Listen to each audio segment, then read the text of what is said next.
Hey, I'm Courtney Brooke, and this is Hustle for Happiness podcast. We are all on this journey to find happiness, and let's face it, it takes work. And honestly, it's not always rainbows and butterflies. This podcast is dedicated to helping you navigate life and cut through the noise. As a certified life coach, recovering perfectionist, and survivor of the foster care system, I'm all about keeping things real. With my unique outlook on life that is truly infectious, we cover everything from achieving happiness and optimal self-care to stories of those sharing their wisdom and expertise.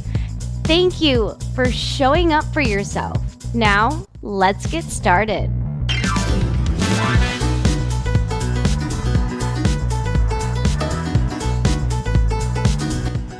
I'm so excited you're back. Yay, I'm excited to be back too. So those just tuning in or watching on YouTube or listening, we have Megan Jensen back on the podcast. We had her on a previous episode where we were basic overview of pelvic floor therapy. Yeah. And now you guys have asked, and we are going to deep dive into 3 topics. But the first one is we have 3 topics we're diving into, but we're going to just do one today. And that is periods, menstrual cycle. All the things that have to do with bleeding and hormones throughout the lifetime. And I just want to say, men, I know we have some men listeners on this podcast. This is also for you. This is not just straight about women and how we feel, okay? It's nothing about what we crave. This is also for you to educate yourself, for your partner, for yourself. And what do you think about that? To be less afraid? To be less afraid. And I'm really going to focus on the science that we know and definitely tell everyone what is my opinion versus the science versus what hasn't quite been discovered through science yet. So a really great information to be shared here. All right, so let's just get into the basic pelvic floor health and just why is it so important and just general.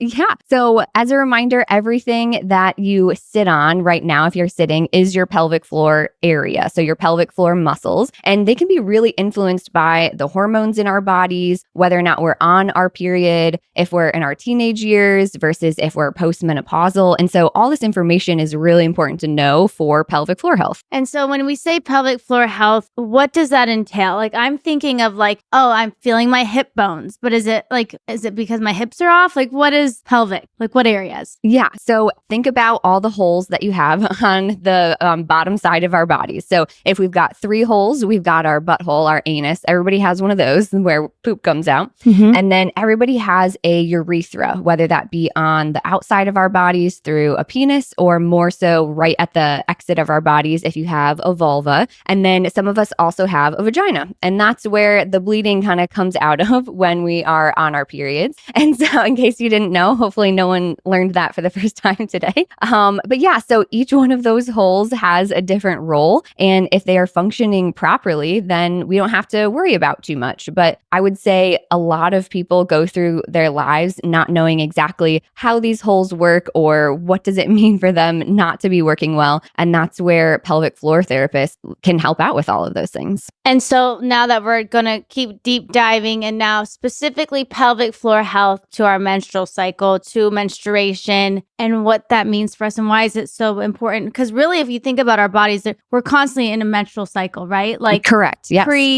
So go through the stages, first of all, and then why is it so important for pelvic floor health in all aspects of our life with menstruation? Yeah. So a really good pelvic floor therapist and hopefully a gynecologist and even a primary care provider is going to be interested in asking someone these questions. So they are going to be curious about when your last period is, and that's sometimes all they ask. But a good pelvic floor therapist is going to be interested in a few more things. So let's start right from the get-go. What the heck is a period and these cycles here? So day 1 starts with the bleed. This is when blood comes out of that vaginal opening, and normal is anywhere from 3 to 7 days. And then after that comes the follicular phase, which we'll dive a little bit deeper into some of these words, but just bear with me here. We've got the bleeding phase, we've got the follicular phase, we have our ovulation, which which a lot of people know is like the egg has been released. That's that ovulation time. And then we have our luteal phase, and then that's it. So that's kind of the phases of the menstrual cycle. And the reason why those phases happen is because of changes in our hormones throughout that time. Hopefully, again, that wasn't too new of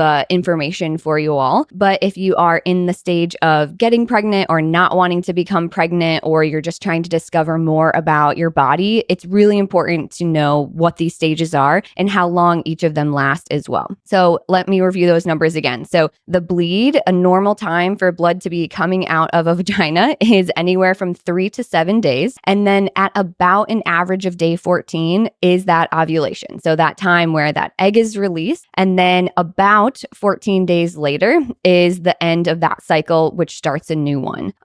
There is a misconception around this magical number of 28 days. I don't know if you've heard like the perfect period being 28 days long. No, I totally. And I used to think, oh my gosh, I'm actually a 34-day period girl. And I was like, oh my gosh, I'm too long, right? Do you get that? Yeah. Unfortunately, it's amazing how information gets out there, but not in a very helpful way. So when research is done to look at how long periods are, 28 is an average. So remember from math class, you take all of the numbers, you add them up, you divide them by the amount of people that are in the study, and 28 tends to be that number. I actually think it might be like 28.5 or even closer to 29. And so anywhere from 25 to 35 is still within that normal range. And it is actually normal to fluctuate from period to period with those days. So if some months you are 31 days long and some months you're 35, that is still very normal as long as no other major symptoms are going on. But if all that's changing is the amount of days of the length of the cycle, you're still good to go.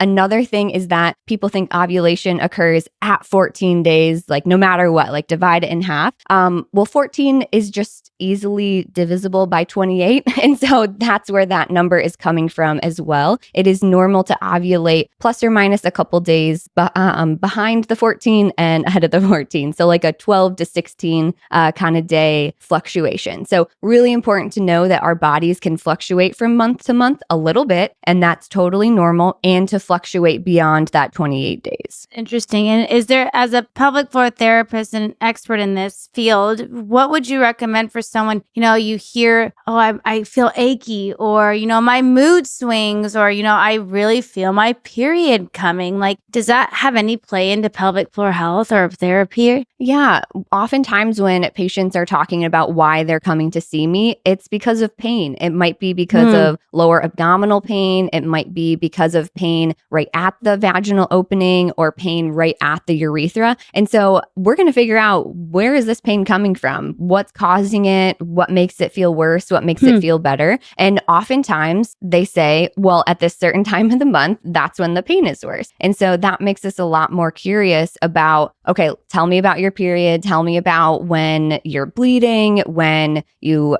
stop your bleeding, what your bleeding look like. And that lets us know what's going on. That way we give the patient the best plan of care going forward. I think we're really good at figuring out, is this a muscle thing? Is this a uterus thing? Is this a food related thing? And put someone on the best path for that. And I'm just thinking as you're speaking is take Midol for that. Take this to cover up. But I really hear that the pelvic floor therapy can really help manage pain. What else does pelvic floor health? How does that tie in versus just taking Midol? Yes. I love how you just brought up that Band-Aid of a treatment that has been put on many individuals for a long period of time. And so reminder out there that over-the-counter pain medication a lot of times is not solving anything. It's not making pain less likely to happen. It's just making the pain less. So it's just dulling that pain experience. It's not fixing whatever is causing the pain. And another normalization type of thing, it's normal to have some uncomfortable cramping or feeling of lower energy when you're on your period. But if anything requires multiple days of medication or missing school or work, you've now crossed over into you need some help. That's abnormal for sure. Right. And I'm thinking in my head, the pain, we often, as women, we diminish our pain. It's not that bad. It's not that bad. Or it's normal. Or a guy, or we're in a relationship, or we have guy friends, or we just have someone who doesn't have a period in our life, not understanding, or maybe even if it's your mom or your sister saying, well, my periods aren't that bad, having that pressure. What are things that you see that can help with that pain management to help with that so they don't feel lessened? The first thing is to figure out and track what your cycles are. So if you talk to anybody that is involved in educating about periods or menstrual cycle or hormones, they're all going to say the first thing is to track, because we can't make any changes unless we track it. So that's definitely the first thing, to know exactly when this pain is coming on, how long is it lasting, and is it really cyclical? Like, does it really line up with the week before your period and the week of your period? Great. We have some good data to say it's probably hormonally influenced. Now, as maybe we talked about a little bit last time, so much can be involved in how our body responds to that pain. So when we are in pain, do we hide ourselves in our house? Do we go and curl up? Do we stay very still and then not eat or drink water? Well, all those things are going to make the pain worse. So we talked a lot last time about the importance of breathing and calming the nervous system down and getting our bodies to be in less pain. That's a great first step to see how much pain you can reduce on your own just by how your body is responding to that pain. Yeah. And I'm just hearing the breath work and the mindset around being okay in pain too, not pushing it away. I'm thinking as me, I'm very mindset oriented, as I'm okay with showing my pain. Therefore, I don't have to hide it. Therefore, I can let that pain, and you're not holding, you think of yourself tensing up, that also probably might contribute to the pain aspect. Absolutely. Yes. The tensing up problem happens to a lot of us. Whenever we are maybe stressed, we might clench our teeth. We might squeeze our pelvic floor muscles. We might grip our stomach muscles really tight. All of those things can add to the pain. So let's say we have some pain in our period that is from some sort of, let's call it a uterus problem that maybe you're going to work together with your gynecologist to figure out. But then now you've compounded the pain by clenching or by not exercising or moving or not eating regular meals. And so that's making that pain worse. And that's something for sure I talk about with my patients a lot. Yeah. And you brought up the gynecologist. And so I'm sitting here thinking, when do I need to know if I go to a gynecologist versus a pelvic floor therapist? Great question. There is definitely a difference in education gynecologists have. So I would encourage all of you to look at reviews and ask around for advice and referrals for gynecologists, because there can be a wide variety of education someone has in menstrual cycles and in hormones themselves. So I'm definitely biased, and I would say seeing a pelvic floor physical therapist first is what I would recommend, just in general of what I know about gynecologists and pelvic floor physical therapists. We are really good at deciding, hey, this is not in our scope of practice, and I think seeing a gynecologist would be really helpful. And oftentimes we've got a list. We've got a list of the providers that we like. We also have a blacklist of providers that we do not like. Yeah. I need this. I don't have one. Yes. And so going to, generally a pelvic floor physical therapist knows when it is a pelvic floor muscle or musculoskeletal issue or something that we can talk about together versus something that we need to involve another healthcare provider on. Yeah. And I'm thinking as you don't hear pelvic floor therapists being suggested in normal practice. You just, not that you don't, because I don't want to say it's totally, but it's just, you don't hear it much. Why do you think that is? That's a loaded question. Yeah. Well, what do you think? So, what comes to mind? Yes. So the word is getting out there. We have gone from an unknown specialty to now the funny people on TikTok and Instagram dressing up in poop costumes and vulva costumes and having, funny videos made from us. And I love that. That has really helped the profession just grow in terms of knowledge. And so many more of my patients come and say, I found out that pelvic floor physical therapy was even a thing on TikTok. And so therefore I Googled pelvic floor PT near me. And that's how I ended up in your doors. And which is great because again, people are not hearing about us from their gynecologist.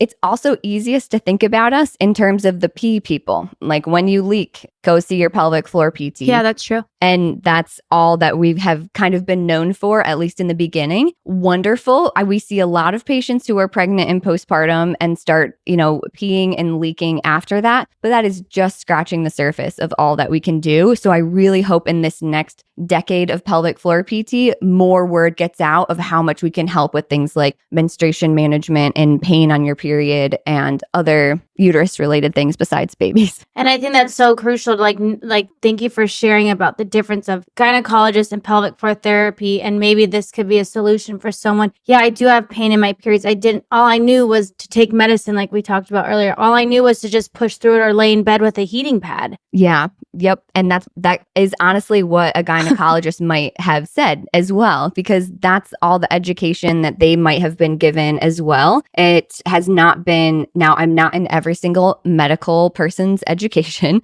just putting some general comments out there of not much time is spent on how to work with someone on their period, but definitely they've been trained in how to get people out of pain via pain meds. And so exploring more of what your own cycle and period looks like is exactly where to start. And it's just, based on my experience, those that didn't watch Megan's first episode, I went to Megan for pee therapy, pelvic floor. What would you say? What was the proper term? I went for bladder. Yeah, urinary incontinence. There we go. And frequency and urgency. Yeah, I had pee anxiety, you guys. But I also found out so much more about my body. I had someone to talk to, like a source, and not just the internet, and not just feeling so alone. And I really want to hit home to that they're a resource. They can help us. The pelvic floor therapy is so, I believe, underutilized and under talked about. And that's how I found Megan, was through the bladder incontinence. And then she taught me so much more and foot in the door and as a resource. Yeah,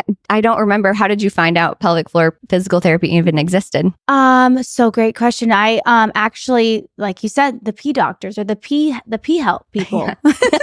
Like literally. And I was like, I thought, because I was a gymnast, and then I got matched up with Megan because she was a competitive gymnast in college. And I'm like, oh, she's going to totally get me, because I thought that, having this urgency in my bladder, I was like, oh my gosh, I'm not even pregnant. And so I should probably start planning and start building my bladder tolerance. Well, then it came to find out that we talked about sex health and that I was having pain during sex. And then she helped me with that. And that's a whole nother topic. We'll get into that one the next time with sex. And then I wasn't going to the bathroom regularly. Mm-hmm. And so it just totally opened a door for me to work with you and to know that all these problems, I wasn't alone. There's nothing wrong with me. Mm-hmm. Yeah. And even if you haven't had a baby, haven't been pregnant, please still go see a pelvic floor PT. Yeah. And we can help out with a lot. It's crazy. Yeah. So maybe let's start with some teenager kind of questions. Yeah, so let's just go straight into the menstrual cycle. So we're going to really deep dive into the different mindsets around each phase of our life. Mm-hmm. And then Megan's going to bring in the pelvic floor aspect and break it down. So let's start with what you said, the teenage. Yeah. So if anybody remembers the first time they got their period and the feelings around it, you probably remember those feelings. You might have been excited because maybe you were the first one amongst your friends. Maybe you were the last one amongst your friends and you were excited. Courtney's raising her hand. Me. Were you last or first? I was one of the last. My mom was freaking out. She goes, we got to get you in to see a gynecologist. There's something wrong with you. And then that made me think there's something wrong with me. But I was a highly competitive athlete, track, cheer, gymnastics. Mm-hmm. I did everything until I pretty much collapsed on the floor. We'll talk about that too. So yeah, I was one of the last. And so it made me feel like I was not good enough, right? That's where it all started, I guess. Wow, this is okay. Yeah. So from the timing that your period starts, also from the receptiveness that the people in your life are around you. Did someone act excited and go get pads or tampons with you? Were you alone in a bathroom stall? Were you with someone who was a male friend? Mm-hmm. Were you swimming? Were you in a leotard? All these experiences definitely play a role into what our first initial feelings and thoughts are around our period. And I don't know about you, but sex ed did not prepare me for what my period, how I was supposed to feel. I saw a picture of a uterus and the fallopian tubes and ovaries, and someone unfolded a really old pad that they used as the demonstration pad probably for years. And that was it.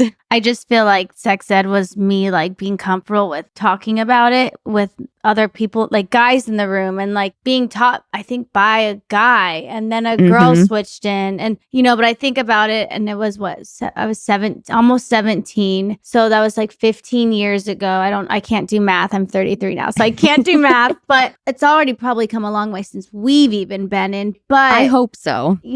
But yeah, it wasn't a very comfortable situation. It was just like, who's looking at me? Right. Yeah. Like who is like, can somebody tell that I'm on my period or that I haven't started yet? Or when is it going to happen for me? Yep. Yeah. Like full story. You guys know how an open book I am, but I thought that when you first got your period, I think I told you this in the doctor's office, Megan. I can't believe I'm sharing this. I thought that getting your period was because you had too big of a poop that it made you bleed.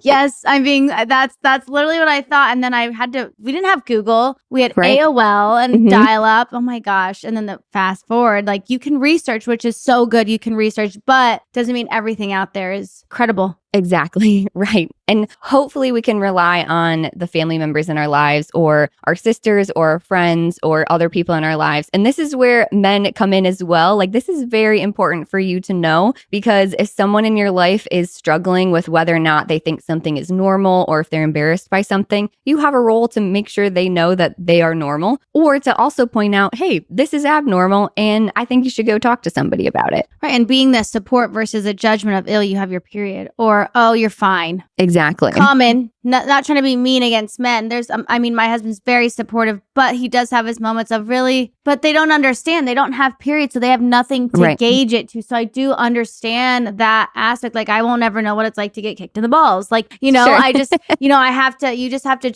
not just period cramps every month. Yeah. Is what we have. Yeah. Right. And I guess there was like some studies on this about equating like the intensity of a period cramp to like a heart attack, and it's that much pain. I think personally though, I can speak on this. My periods aren't that painful. So I don't want to I just don't want to downplay it. But yeah, there's different, like if you're alone, but if you're a guy listening to this, is just seek to understand versus judge. Right. Exactly. So let's say we are in our teenage years and we haven't had our period yet, and we first get our period. Hopefully it's around like 11 to, and don't quote me on this, but probably like 11 to 15. So I would say starting at 17, I also, like your mom, would have kind of questioned like what's going on and do we need to like ask for more help on this. And so let's say you start at that time. Great. Your period's going to start. It might be kind of heavy. It might be kind of light. You also might skip a couple months. You also might have some shorter periods. And for the first 2 years, that is actually normal. So that's another thing that I definitely didn't learn until later in life. And this has to do with our hormone cascade. So that when we're first starting out, we're really just creating a new rhythm. Our body's changing. We're creating a new homeostasis for the next chapter of our life, which is in period. You got it. I love that. Yes. Creating a new homeostasis. And we'll take that analogy further. So I'm from Michigan. So let's say we're in the Upper Peninsula and we are trying to create a new path through the wilderness here. Okay.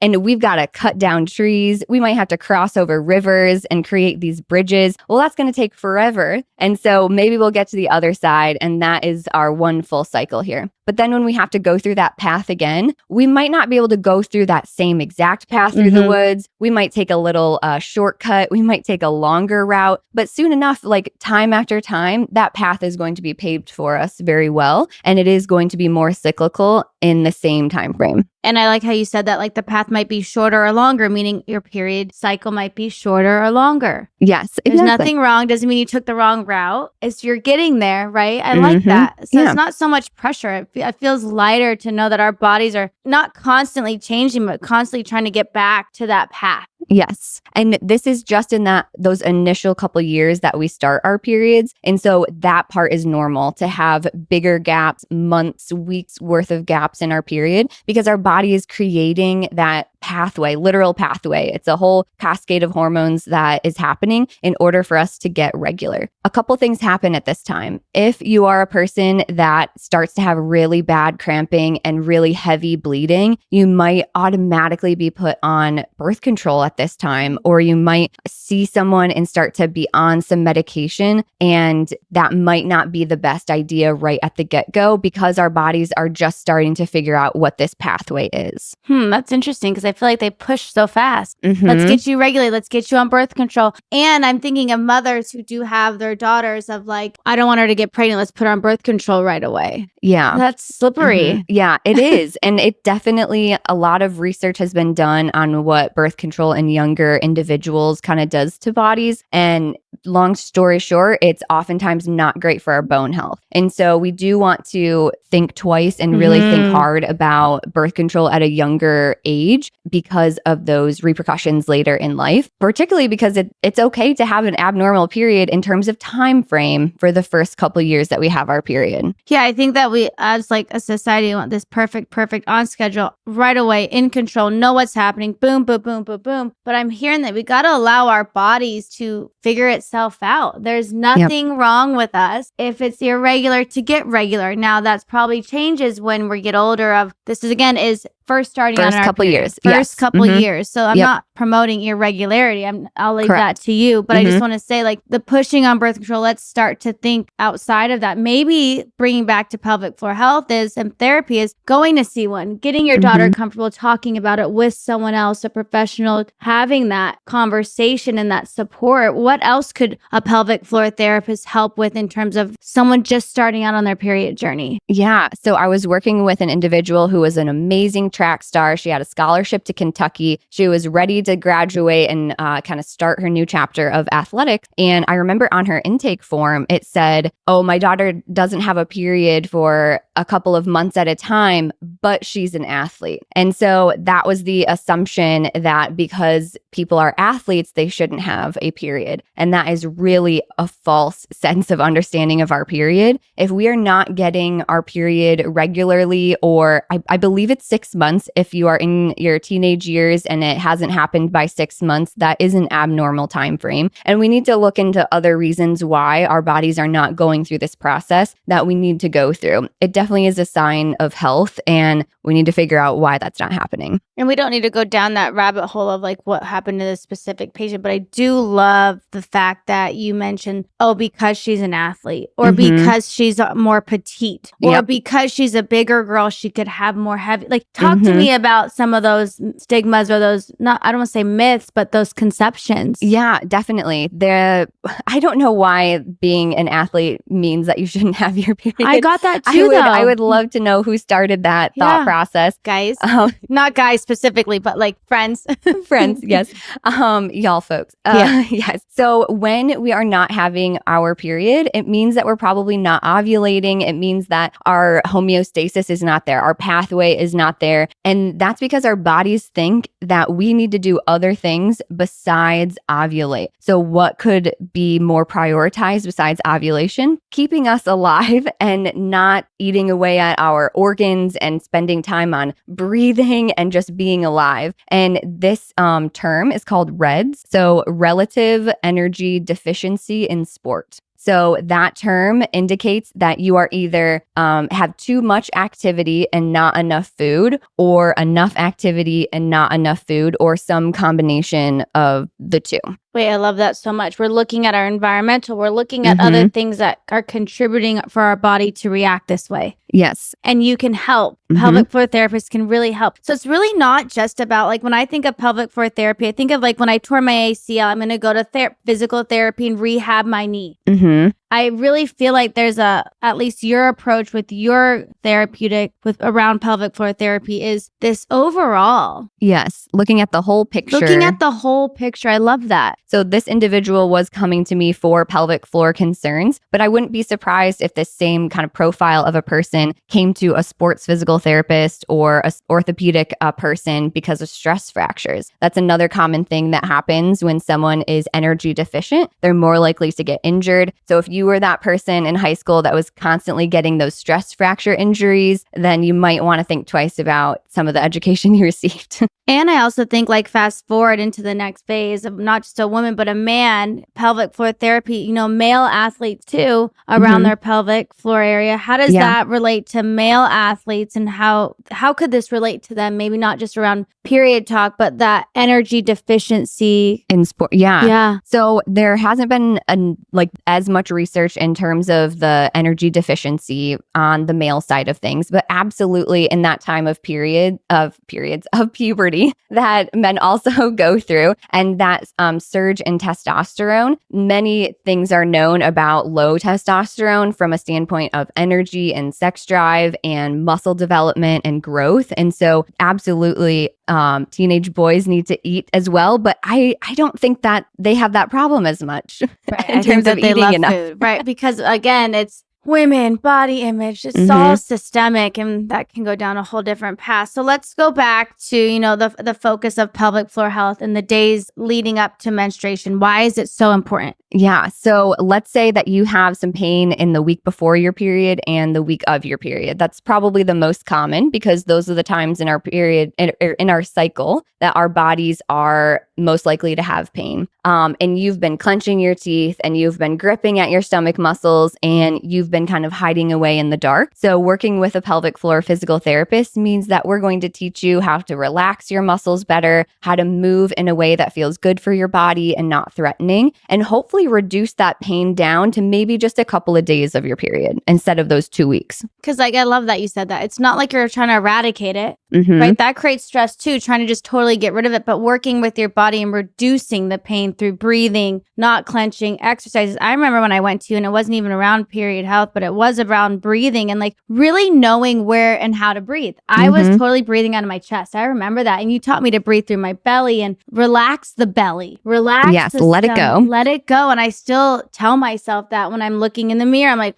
or when I'm sitting in the sauna, I'm like, relax, like you're in my head, relax the belly. And that's so crucial. So for those that aren't seeing a pelvic floor therapist or in the process now, because you guys are so inspired about this episode, you're going to go see a pelvic floor therapist. But those that are at home or listening, what could someone do starting the next period? Yeah. So when you have pain, don't add to it. So breathing is where you cannot add to it. So if we find ourselves that we are uncomfortable or in pain, a great way to keep that pain as low as possible is to focus on our breathing. And so just like Courtney said, I'll repeat it, as you inhale, as you take a breath in, your belly, your rib cage, and your pelvic floor should be receiving that air. It should not be our upper chest. So a great check-in throughout the day is to put one hand on our upper chest and one hand on our low belly and to see which hand is moving. And we want it to be that lower hand. We want it to be those muscles down in our abdomen and pelvic floor, letting go. And this goes for everybody, no matter what body parts you've got. This is a very good way to check in our breathing to help reduce our pain. I've also been reading online, and there's different phases of when to work out and when to not work out, and listen to your body around your period, because there's each week there's a different phase your body's going through. And it's very common, like I see it, like eat this during this. It's like A plus, it's very like putting people in these boxes, a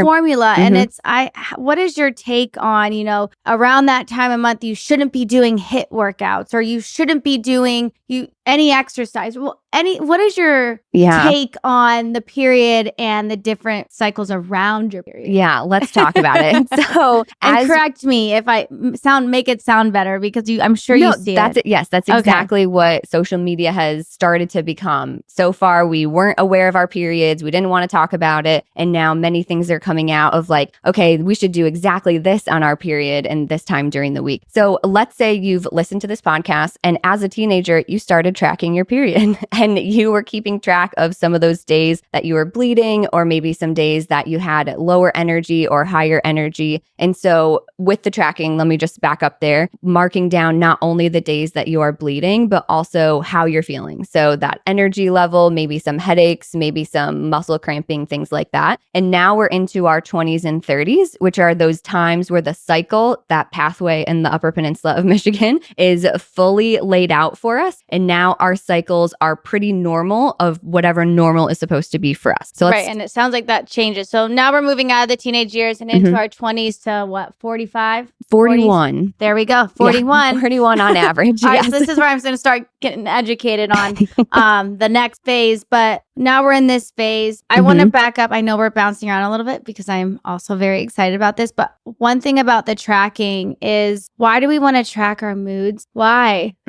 Yes. I don't get it. Yeah. So let's get into it. So as a reminder, that menstrual cycle, it starts off with the bleeding phase. Then we have the follicular phase. Our ovulation is that egg release, and then the luteal phase. And each one of those phases is triggered by a change in our hormones. The main ones involved: estrogen, progesterone, luteinizing hormone, and testosterone for females as well. So all 4 of those hormones are going to go up and down based off of the time in our periods. And yes, absolutely, estrogen and progesterone, testosterone, and luteinizing hormone all play a role in different ways of how we're feeling. We might feel more muscle aches. We might feel more loosey-goosey, we might say, in terms of when we're working out. We might feel like our mood is changing. It is definitely well researched that those hormones are involved in those types of things. That is super interesting. And then going to the tracking full circle moment is when you can track the way you feel, you kind of pre-predict what's going to come for you in your periods. Yes, exactly. And so we are assuming that someone has a cycle that is on average 28 days. And on average, we are ovulating at day 14. Someone, for sure, it's normal to have different moods throughout that time and to be pretty cyclical on those moods. So you might feel more energized at a certain time. Generally, it's in the first half, those first 2 weeks, and then less energized maybe in the second half. And each person is different, and that's why it's very important to track. But now we're getting to the point of, now do we need apps to tell us what kind of workouts to do at that time? Do we need somebody to tell us when we need to go shopping, or when we need to look at ourselves in the mirror or not? Or are we more sexually attractive or more have a higher libido on certain times of the month? We don't have that information yet. I just want to let you guys know I'm rolling my eyes as she's talking because everyone seems to know more than our own bodies, and our bodies know more than an app. Okay. I'm just saying that. We have to listen to our bodies, don't you? Yes. Can we talk about the mindset around this, please? Yes. So we are, again, assuming we've been listening to this podcast episode. We've been tracking our cycles and our moods across time, and we know what our own body's tendencies are across the months. So you might feel, let's just go with, in general, we're feeling a little bit more energized at the beginning of our cycle. And so we might plan a vacation or a presentation at work or something like that requires more energy during that time. And you might wake up that morning and not have energy. And you might wake up that morning and have the energy to do that presentation. Yeah. And so it's very important to know what our own bodies do. And it's okay to schedule some things like that, kind of based off of how we're feeling. But to be that prescriptive of you need to go shopping at this weekend or not is a little bit too far. And just so you guys know what we're talking about, there's this, no, I wouldn't say craze, but like Megan said, there's all of a sudden trendy. It's trending that these apps, or there's so much information around each phase of your period or each week. And so I'm seeing influencers say, I'm not working out, or low impact for my luteal phase, or, you know. Mm-hmm. Yeah. So yes. So we'll get into the exercise part in just a second. But in terms of the other things throughout our life, like scheduling social events or scheduling sex or things like that, there are some predispositions to some of those things, but it's most important to pay attention to your own body and how you are feeling that day. And hormones can definitely influence it, but by no means do you have to be shackled to that cycle once you know what it is. It does not mean that you can't do something in another time of your cycle if you're feeling a certain way. Yeah, and I think that's super important too, is like if you wake up and then your app says you have energy today, and you're like, I have zero energy. There's nothing wrong with you. It's just listen to your body and adjust, right? And like exactly go for that. I totally love that. And so if we're on our period or we're feeling less energy, don't go for a HIIT workout, right? Yeah, if you don't want to. Right, if you don't want to. But if you want to, though, you can. Yes, exactly. And they say, oh, don't do that. Well, it's instilling fear a little bit in terms of like, you're not going to die, but if that's what you want to do it, right? Is what you're saying. Yeah. And so now we're getting into, okay, let's decide what we're doing for exercise that day. So again, you've been tracking, you know that at about this time of the month, you have some less energy. And when you have less energy, you want to strength train and you hate cardio. That's me. I'm raising my hand. I need a lot of energy and mental clarity to be able to want to run or stamina. Yes, to be able to want to do that. So if I am feeling low energy, I actually want to do some heavy squats and deadlifts because that feels good to me. It makes me excited. It makes me feel powerful. But to somebody else, they might feel like cardio is like the thing that they don't have to think about. When they're low energy, they just get to go and do it. And Courtney's raising her hand. I'm raising my hand. And just zone out. If we were using the same app and the same program or AI algorithm, it would probably be telling us different things based off of general things versus our own. It doesn't take in the human factor. Right, exactly. And so both decisions to do strength on low energy or cardio on low energy is totally fine. And hopefully that kind of clears up, like you get to choose and you get to decide what feels good for you that day. Yeah, I love that. Hey, amazing listeners, it's Courtney Brooke here with just a little favor to ask and a reward that you won't want to miss. Did you know that you could get a free copy of the Daily Stoic just by helping us out? Yep, it's true. And here's how you can get this awesome book. 1, leave a review. Head to your podcast app and tell us what you think of the Hustle for Happiness podcast. Yes, we're asking your opinions, but don't worry, we can handle it. 2, rate the podcast. Give us a rating, 5 stars if you're feeling generous, and 1 star if you're feeling just a little rebellious.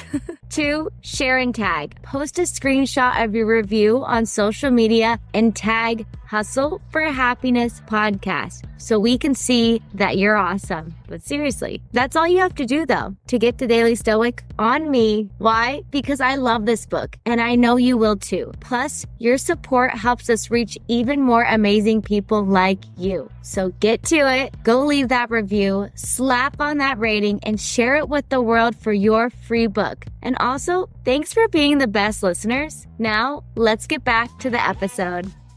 Okay, so you said breathing, you said exercising helps with, those painful periods, and you don't have to be a teenager. We're now moving into the next phase, but this is now overall, what are some other things? Walking, I love walking. I noticed that my tummy moves more. I don't know, like some of those stretching. What else could someone do more specific that you would recommend with someone like a more painful period? Yeah, so maybe let's just clarify normal period. You have normal cramping. That's just like a couple of days. No need for over-the-counter medication. Yes. And so absolutely what you just said, some breathing, some stretching, some walking, staying active is maybe a heating pad for like 1 or 2 days out of your period. All of that is still in that normal category and no need to go and speak to someone about abnormalities. However, if you are a person that is passing clots, if you have like bleeding for 10 days, if you have pain that is taking you out of work every month for multiple days, okay, now we're into that abnormal stage and we need some extra help. So all those things that we just talked about, breathing, exercise, using a heating pack, sure, all of those things are definitely going to help. And we are for sure going to try those as first line defense because they're generally cheap and easy and don't have any side effects. But then we've got to dive a little bit deeper. And that's when we look at the pelvic floor muscles and how they are contributing to this pain. And we also might refer to someone who can do some extra scans or some extra imaging to figure out anything else that's going on. I didn't even know you could look at like imaging and stuff to help with those more intense periods. Yeah, there's CT scans, there's ultrasounds, there's MRIs. That definitely gets a little bit more complicated to decide which scan and which imaging is correct for you. And this is where finding that gynecologist that knows more about periods and painful menstrual cycles and hormonal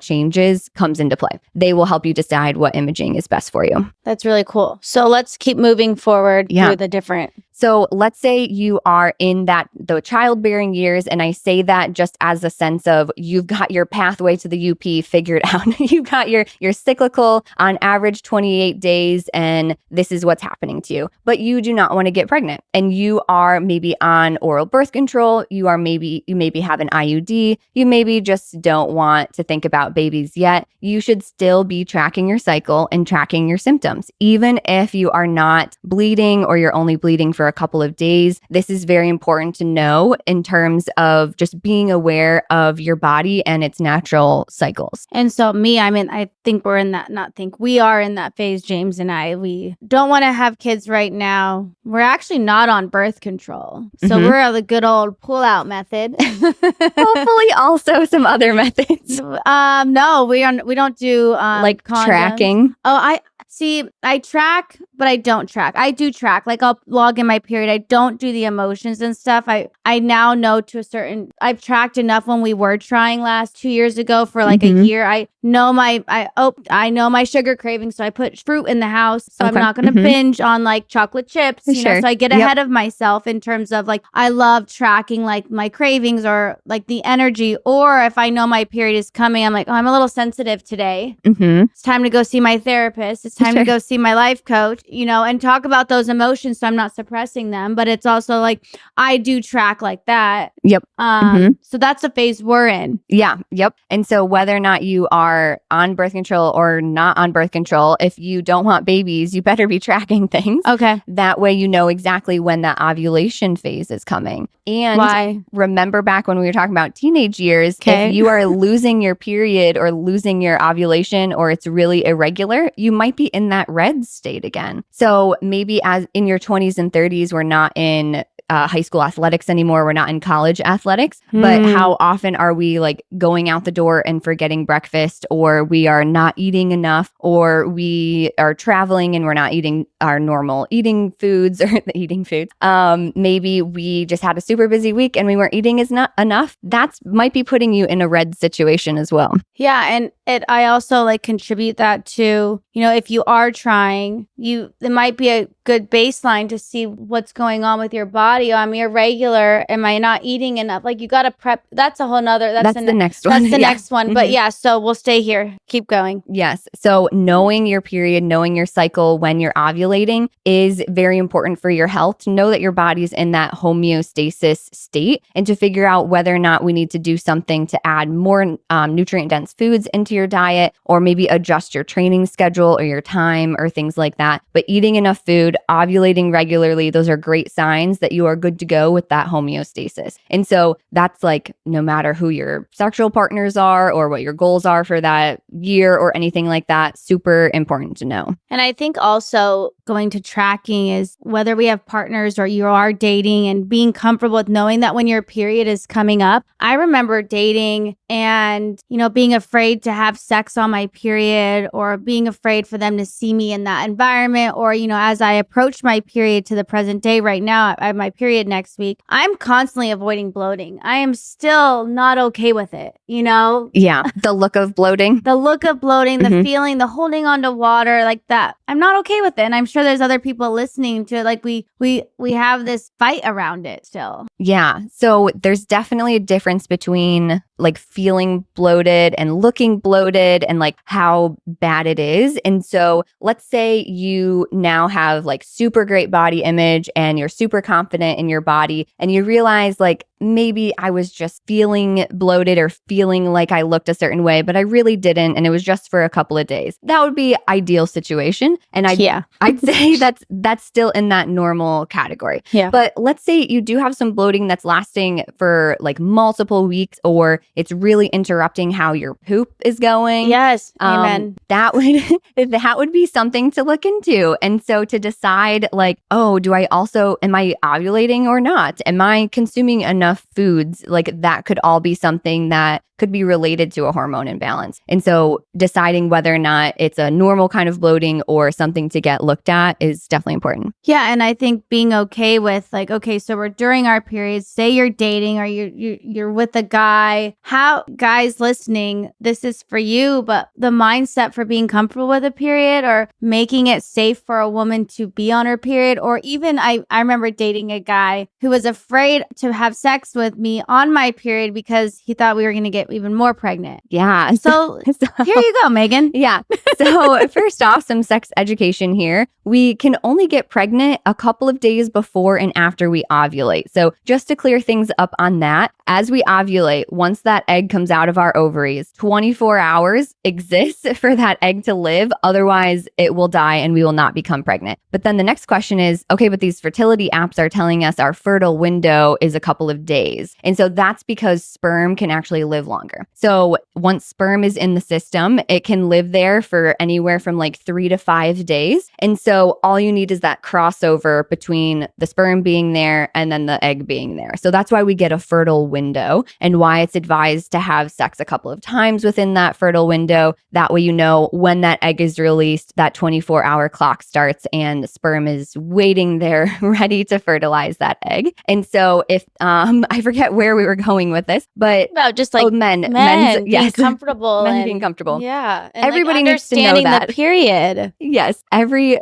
person needs to understand that process and that fertile window process, because then there won't be as much fear around having sex on your period to fear getting pregnant. If we are ovulating on a regular basis and cycling through regularly, then there should be no reason for that fear of getting pregnant. Now, if anything's irregular though, that's the other category of we need to search and figure out what's going on, and I would not risk it on that in that scenario. And so with the bloating and being comfortable with your period, can pelvic floor therapy help with the bloating or fluid retention? Can you guys help? Yeah. So we are definitely involved in figuring out that holistic view of like what the heck's going on, ask you about your water intake, ask you about your poop habits, and it might come up in how often you're having a bowel movement that we might help decrease that bloating. It might come up in how you are clenching your ab muscles and helping you decrease the clenching that you're having. And it also might come up in the fact that you are squeezing your pelvic floor muscles and not emptying all the way. And so for all those reasons, we are going to help with the bloating for sure. And so those sitting at home, we get our periods, or say there's a guy and they see their partner so bloated, or not seeing it, but experiencing the discomfort through their partner. How can pelvic floor help with that, or the understanding, the acceptance, right? So unfortunately, I'm generally seeing like the female partnership maybe in this. Maybe I'm hearing somebody talk about how uncomfortable they are with their own bloating, or how they might not feel supported in their partnership. And so I might be talking to maybe the female partner in this relationship to then go and have a conversation with their male partner. I wish it was the other way around. I wish I could also initially talk to the male partner in this. But if you're listening right now, I can talk to you right now to say, support your partners in this time. It definitely is a time of vulnerability and times that you might feel that you're not as safe in your body. And so reassuring your partner that they are still beautiful, even more beautiful, to maybe do some things that make them feel comfortable, asking them what body parts feel great to be touched at that moment. It might feel safer to not touch the place that feels painful, or it might feel great to be touched in that place because that's a feeling of acceptance of that body part by your partner. And so you definitely play a role in making someone feel comfortable in their own bodies. And I love that the comfortability piece here is what we're all bringing into this podcast, and just understanding the whole idea around periods, because us as women, we can't avoid them. Exactly. And if we have a male partner, so let's keep going with the different phases. So we're in our period, we're in menopause, not in menopause, but we're menstruating. Is there anything that we didn't touch on in the current phase we're in that you'd like to share? So I just want to carry the REDS concept all the way through this. So whether you are in your teenage years trying not to get pregnant or trying to get pregnant, being aware of whether or not you're in REDS is super important. So relative energy deficiency, and then the S in sports, basically our lives are sports anyways. So let's just consider, stress, of everything that goes on. And so if you are trying to get pregnant, this is definitely important because you're not going to ovulate regularly if you are in that deficient state. And I had my ruptured implant, and we couldn't get pregnant. And they want Mayo Clinic specifically. We did all the testing through them, and they wanted to do IVF. And I was like, no, there is something underlying wrong. Like, I don't want to just go to straight IVF because my body's saying no. And so I had so much inflammation. My energy, my beat. She's like, how are you functioning right now? I went to a naturopath and we did my blood work. Just how are you functioning right now? And this was in October of this last year. And I was like, it reminds me of what you're saying, the energy and checking our environmental and just seeing the whole holistic approach and not just one, jumping on ourselves and saying there's something wrong with us, but then two, putting a Band-Aid over with medicine or IVF. IVF. Well, I think IVF is a Band-Aid to some extent. It's definitely something where, start tracking early, figure out what's going on with your cycle. Yeah. Yes, that's a whole other It's conversation. A whole other thing, but I remember the specific, if we just stay on this energy, like that's your vitamin B, that's your B levels too. And so for me, I was like, wait, something else is going on. Not only just working with you, but working with my blood and seeing my body. So this is people who aren't getting pregnant. Pelvic floor health is still a big part, right? Yes, absolutely. Yep. Pelvic floor health and all of the organs surrounding the holes need to be functioning well for us to be in that optimal homeostasis. And so that will really carry you through all the way to this perimenopausal state. Should we go over pelvic floor health and how it helps with getting pregnant? Yes. So let's touch on that a little bit. For sure, though, everything I said about that period tracking and being aware of your red syndromes, and now you're just reversing when you're having sex and you're purposely having it during that time that you're ovulating. Okay.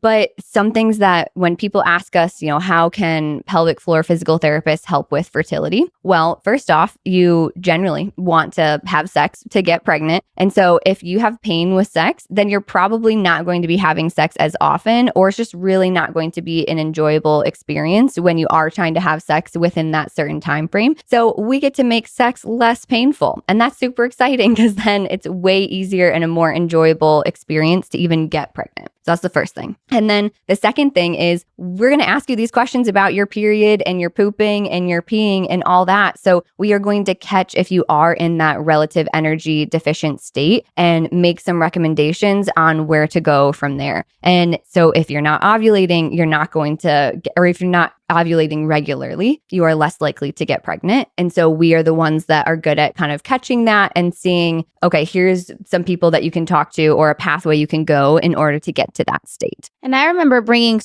I'll bring some of my experiences into this since we've done it firsthand. But I remember going to you and I was like, I have really bad discomfort on my right side. And you're like, well, talk to me about the position. And am I warming up? You brought in the whole, like, what are you doing before? And, how are you taking care of yourself? Are you communicating with yourself? Are you just forcing? Like, you brought in this whole, like, approach, not just, oh, let's put medicine or just deal with it. Or just use lube. Yeah, or just use lube, right? You said, are you warming up? And I was like, am I getting old? Do I have to warm up for sex? Like, this is crazy. And hopefully, you came away with just knowing this is what everybody should be doing right from the beginning of their sexual activity, not just as we get older. So something that physical therapists really don't do to help you get pregnant is we're not rearranging your organs. We're not getting rid of any scar tissue that has built up from one thing or another inside. That is definitely a misconception and hopefully nothing that people are seeing advertised as rearranging organs or doing something like that. There definitely is some information about just general inflammation in the body, making it harder to get pregnant. So I'm literally going to leave it surface level like that. The more our body is in that inflammatory state, I would say the less likely we are to get pregnant. And so a physical therapist is going to help reduce our pain, which reduces inflammatory processes, help us be less stressed or help us with that stress response. And again, those surface level decreasing our body's inflammatory response, yes, we are also involved in that. And I can relate with that because I went to you talking about obviously pee, and then it just evolved our conversation in terms of, pain and management. And I got my blood work done and my inflammation was so high and they labeled me as infertile. Yeah. They said you belong or not belong. You fall into this category 40% of infertility. And I was like, how can you just throw a number out like that? One, but two, like there was no approach of, well, let's see what's going on. Are you inflamed? Not just saying, oh, you're infertile. Not, oh, there's inflammation. Your energy's off. The reds, you literally are describing what I got to figure out. Yeah. It's definitely important to know the things that you can have control over and the things you can't. I think people rush to these apps or this like prescriptive process because they feel that it might be easier, because if an app just tells me that I should do HIIT training on this day and I'm following it, well, then it's the app's fault if I don't get pregnant or if I don't ovulate regularly because they are following that, when we really should be paying attention to our own bodies and how we take care of the foundational stuff. So if anybody comes and asks me, Megan, should I follow this certain diet? Should I follow this certain exercise program? And I always start with, well, do we have the basics figured out? Because unless we have the basics figured out, adding on any specialized programming is not going to have the results we want. And so those basics, sleeping enough and getting recovery of sleep, eating enough, and I'm just going to say eating enough, it is hardly ever eating too much, exercise and movement, and stress management. So if we don't have those foundational things, I don't even want to discuss any specialized program. And you think of like, I'm thinking as you say this, well, pelvic floor therapy, like, couldn't I just go to my therapist for all of this stuff? Yeah. I hope you are. I think, yeah, it takes a village. It takes a village. We as pelvic floor PTs sometimes act as people's therapists for one reason or another, but we absolutely, particularly with the people that I've worked with in the past, love working with counselors. We absolutely love it when our patients are seeing counselors at the same time, because there is not enough time in the world to go over all the different feelings we have about our bodies and sexual activity and our periods. And so it's a really great pairing and partnership when people are in counseling at the same time. So talking about pairing and partnership, we're talking about the women. Now let's talk about the men and all this sex and getting the penis up and the stress of performing. Sure. How does that tie into pelvic floor therapy? Yeah. So that might be another episode in itself. Cool. However, definitely with men over time, they don't have monthly cycles, but they do have changes in their hormones throughout their lives. So we already talked about kind of that teenager getting that influx of testosterone and all of the sex. It literally is connected to sex drive and muscles and development and height and energy and things like that. And then it does somewhat level off with some ups and downs throughout their time, and then slowly goes down in terms of testosterone. So that is definitely something not to take for granted. And if you are someone who has a testosterone dominant body and you feel low energy or joint aches and pains or other things that are involved with low testosterone, that's a great reason to go get that checked out. And can pelvic floor help men with that too specifically? So in terms of, we're not checking hormones. So in terms of that piece, but that identifying piece that I talked about with females in terms of identifying the right providers to seek, absolutely. And being able to help point out like, hey, you are feeling low energy, you're having trouble with that sex drive and erections. Let's put you into this category of like, go ahead and schedule with your urologist or your primary care provider or something like that. However, let me put that caveat on the penis itself, because the penis itself is a muscle and it is a pelvic floor muscle. So again, as the pelvic PT that sees men, it is important to rule out what the muscles are doing in this situation. Are they also too tight? Are they also not responding well to blood flow? And so we're going to figure out if that's the issue, and is that contributing to a confidence thing? Is that contributing to pain with erection, testicular pain, all those types of things? And we'll figure out if it's muscle related or not. And so coming back to like that, you're in the phase of trying to get pregnant, pre-pregnancy, prepping for pregnancy, all of the under the umbrella. Yep. As a partner now, as you were saying, men and women, sometimes, at least I can base this, when I look at the apps and I know that I'm ovulating, I'm like putting a time to when we're having sex, and it can often be stressful. Yeah. How can you come into play, or what tips or advice you have for that couple trying to conceive and that pressure is just hanging on? Yeah, I have learned a lot from the extra education I've done in sex education. And so I love this and nerd out about this. So that's why I know a little bit extra about it. But Emily Nagoski is my favorite go-to educator on sex education. She has written 2 books. She visited Chicago recently this year. I was able to go to her book tour and see see her talk. And she is so cool. She has blue hair. I love that. She talks all about the importance of setting the context and responsive desire versus spontaneous desire. And so again, this might be better for a whole nother topic if we want to kind of move forward with periods still. But just to give you a little taste, responsive desire is you create the environment and the context for a successful situation. So you might not feel like sex at that moment, but maybe you're getting naked and you're cuddling naked together and you just see where it takes you without pressure. Or maybe you are spending time just laughing and playing a game together, dancing in the kitchen. You're creating that context of play that will create, hopefully, that intimacy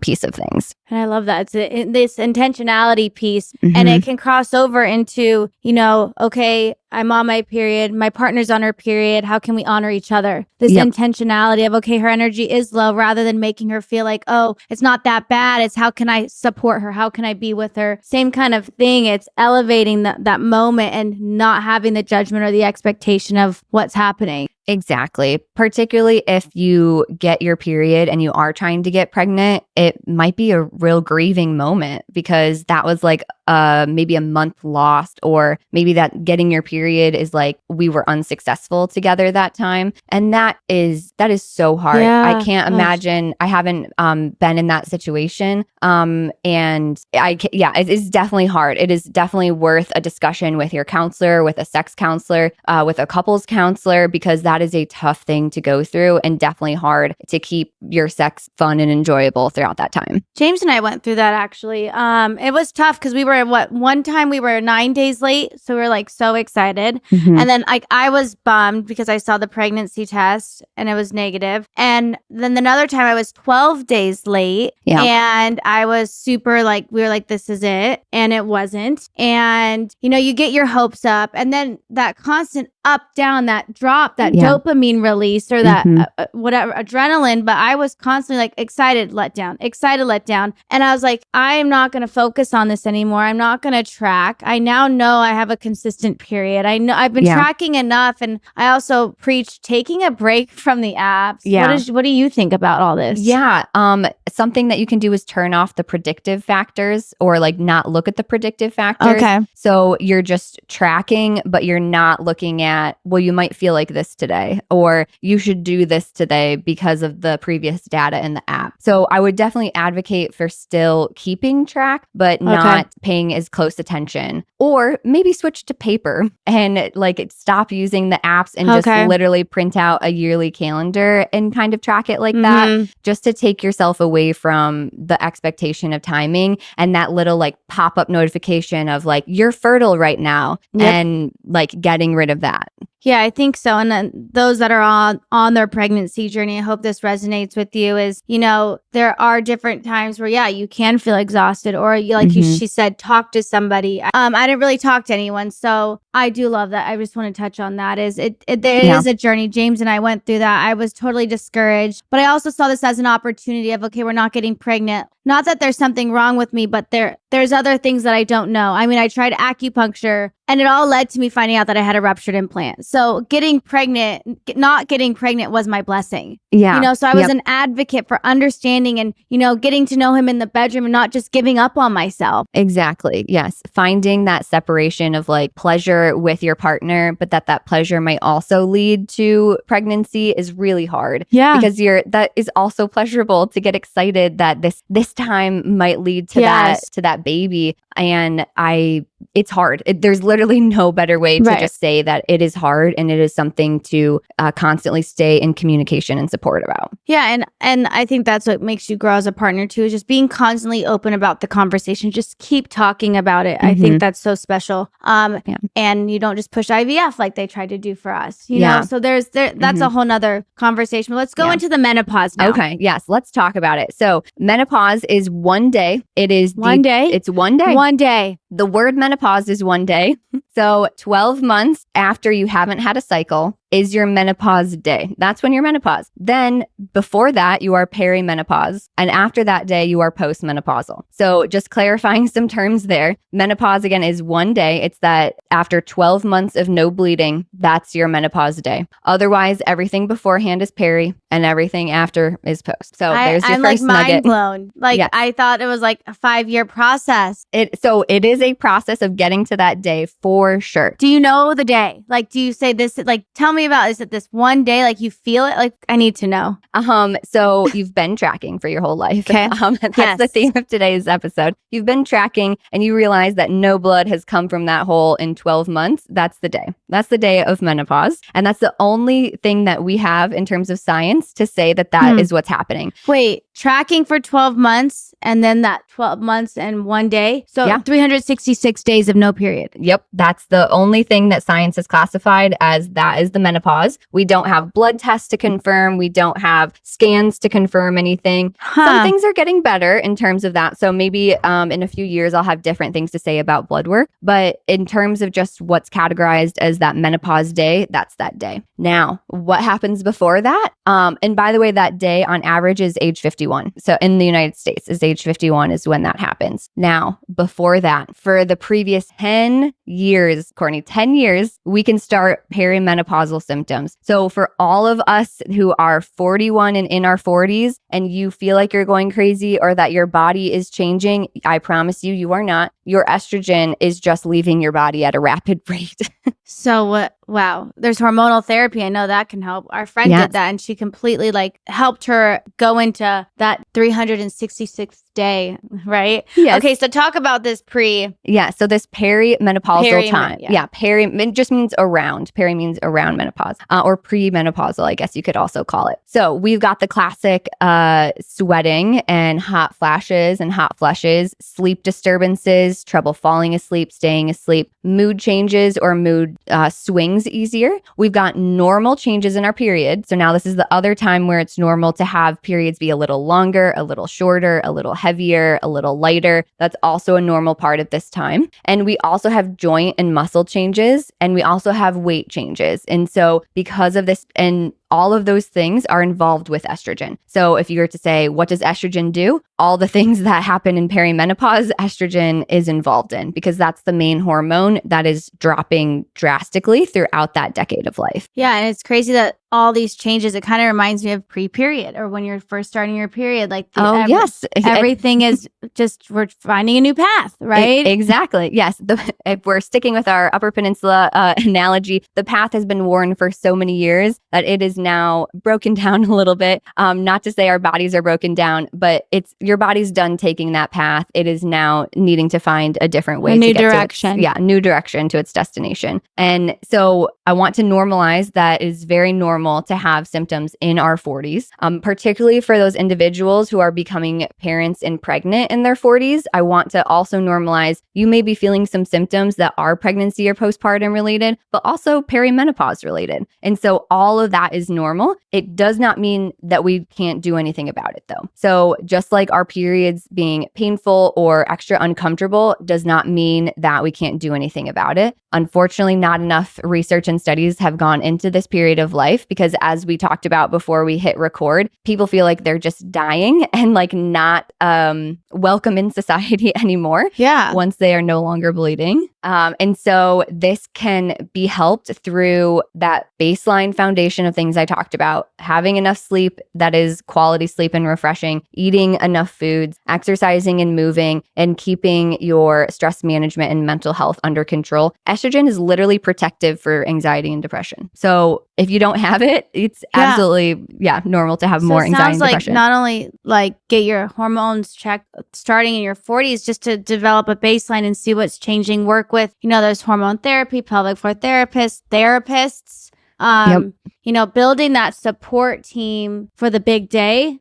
Okay, before we get the to big day I have is a also huge 10 years long. Yeah, that is a big day. Yeah. But yeah, there is myths around like when you hit menopause or premenopausal that you're kind of dying out. And that as a woman is so demoralizing to be seen that way. How do you see patients and how do you prep them and how do you help with that as a pelvic floor therapist in this stage? Yeah, the first thing is just that knowledge of what's normal and what's not. So unfortunately, again, the gynecologist or the obstetrician or primary care provider that's not aware of the normal symptoms of menopause or when it's normal to even have symptoms, and then some of the treatment that can go on with perimenopause, if they're not aware of that, you might go into your appointments and feel like you're being gaslighted, that you're not feeling believed, that you might feel like you're crazy, or they might know that it's normal and then increase your Zoloft, but then not explain why, or even if that's an expectation. Yeah, a Band-Aid and just not awareness of our own bodies and the changes. So I first do that. I let them know, hey, this is a normal part of aging and it doesn't mean we don't have anything to do about it, but it is a normal part and feeling a normal part of things. This is where it's also could be important and exciting to talk to the other females in our family. There is definitely some hereditary aspect to menopause and when these symptoms start, particularly if anyone goes through early onset of menopause. I'm not sure exactly the date that qualifies as early onset, but let's just say for sure, in your 30s. If you're going through some of these menopausal changes in your 30s, then that would be an early onset of menopause, and that does have some hereditary components to it. Also, if you have a hysterectomy or you get your ovaries removed, that also puts us into a form of menopause. And I love that, there's a huge, not only the physical part of menopause or premenopause and postmenopause, but the whole phase, but there's the mental, there's the emotional aspect as a woman of we're quote unquote aging out, or, it's me not in that phase, but thinking about it's a wave. It feels scary. It feels daunting. So for someone in their 30s or early 40s or aren't quite there, what are some things as a pelvic floor therapist we can start prepping our bodies for menopause? Is there anything? Yeah. So unfortunately, fortunately. Yes, but no. Well, estrogen is in charge of so many things, like I said, including the lubrication of our vagina, the muscles of our pelvic floor, and just the skin around that area. So let's say you are going through life and you haven't had any incontinence, you haven't had any dryness or pain with sex down there, and then you hit menopause and then all those things start happening. That is an amazing reason to come see a pelvic floor therapist, because we are going to tease apart which part of those things is the low estrogen part and which part of those things are the muscular and behavioral part of things. So it's not just taking hormones. So it's I was thinking, okay, I'm going to start in my 40s. I'm going to go take estrogen and I'm going to be good. As you're talking, I was it sounds like I just need to take some estrogen. So it's funny that you say that, because for so long, since the early 2000s, it was a really bad press interview from the Women's Health Initiative, put this fear of hormone replacement therapy in the minds of everyone, including gynecologists and patients and things like that. And so that's a great study to look into. And what came of that is people fearful of estrogen causing breast cancer is kind of the main fear there. And if you look into the data and the numbers, it didn't even say that. And so it's amazing that this thought process has perpetuated across time. But the fact that you just said, maybe I just need to take some estrogen, hopefully that mind shift is changing and people aren't stuck in the fear of taking hormones, because it definitely can be helpful for sure. And also, but not just estrogen. You said there's a muscle component. I had no idea there was a muscle component to menopause. And that's what I was not insinuating, but it's not just estrogen.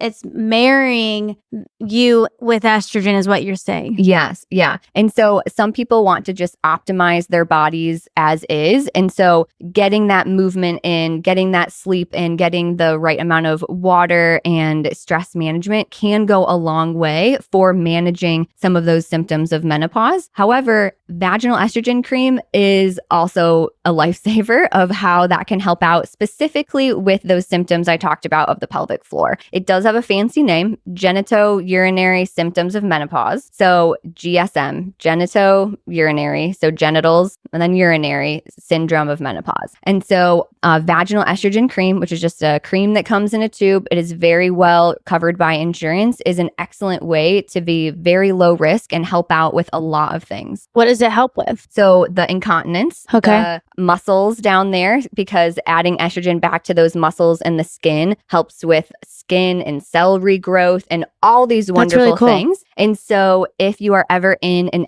low estrogen state, this can be a really great thing to have on board. I'm putting Courtney on the spot, but can you think of another time in life where our estrogen is really low besides menopause? Is it, goodness gracious. Okay, I know I put you on the spot here. We talked about this phase of life. Postpartum, yes. Yeah. Right after you have a baby. Right. So you can take this cream? You can, yes. So right after you have a baby, your estrogen is also really low. And you might experience some symptoms of menopause when you're postpartum. How lovely is that? Wait, so the hair falling out or the skin elasticity or the low sex drive. Yeah. I haven't had a baby, but those are, so what are some symptoms for those that are pregnant right now listening and didn't know about this cream? What would be some things that someone would come to you and then you say, this is the cream you need? So the definition of genitourinary syndrome of menopause, so like more common UTIs, dryness, irritation in the skin down there, more opportunity for leakage or just those muscles not working, exact same thing that happens postpartum. So drier, more irritated skin, maybe not healing as quickly after a tear and you've had some stitches. All of those things can definitely be helped postpartum. So not while you're pregnant, but postpartum can definitely help, and it is safe when you're breastfeeding. It is a small amount of estrogen that's applied locally that is not going to act systemically. So it's a really great solution in those postpartum times, particularly if you're feeling uncomfortable.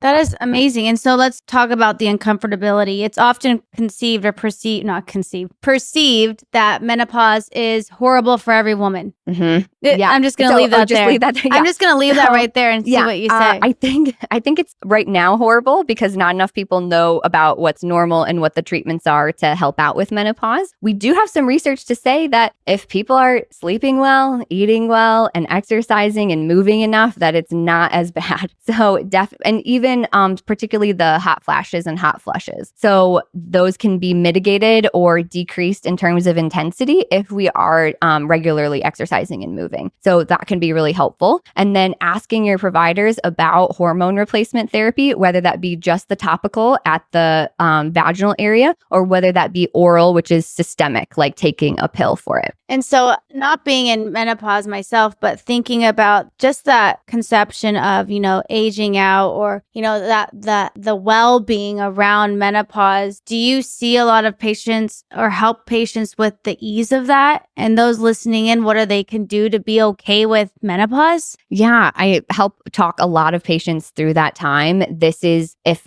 OB-GYNs didn't know about periods when we were younger, they certainly aren't educated unless they do extra work to know about those changes in menopause. And I have met some really great providers, so they definitely are out there of the ones that know. But I love teaching people about their bodies and the changes they go throughout that menopause time, and then looking at, okay, what are the musculoskeletal, the muscle things that we can fix? And then what's going to be helpful even more if we add on a cream or a pill or something like that. And so you're saying that there's bladder incontinence, weight management, fatigue, hot flashes. How does this all relate to our pelvic region? Does the muscles change when we go into menopause? Yeah. So losing estrogen changes our muscles everywhere, but this might be a particular area that you've never noticed it before. So maybe you're waking up and you kind of know what a sore back feels like, or you kind of know what it feels like to get out of bed and feel a little creaky, kind of achy in the morning, but you might have never felt